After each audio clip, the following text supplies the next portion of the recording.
Suwa baby, nang fancy kali, nang hello ni kai, buci rap ari, ni doji nang dung nang raisi, ni manji kai ki nang harchi, ni doji nang dung nang raisi, ni manji kai ki nang harchi. Kisum ke boy doji bontala nang se che pa biri ne doji nang do nang rai si ne manji kai ke nang har chi ne doji nang do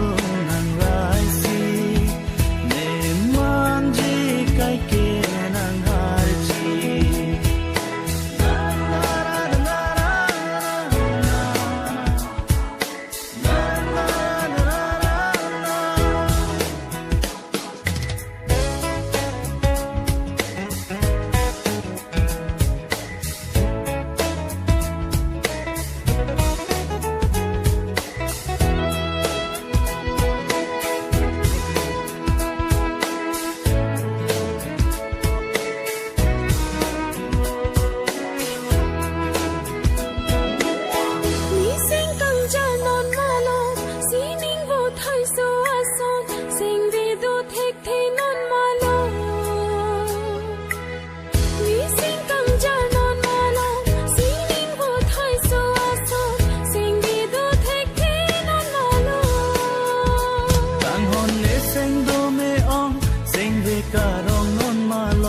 Nang khana joy ne sibong ne ta so pir ke hon ne doji nang do nang rai si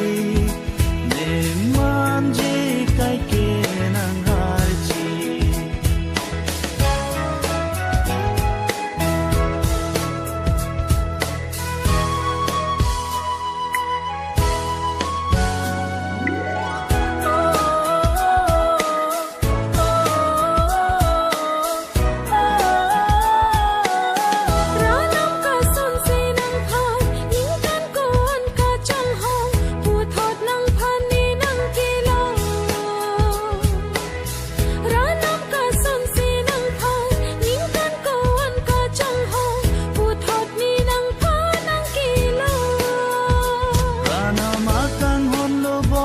Nang man thu long nang sang man la so apot si ne non sing ve thir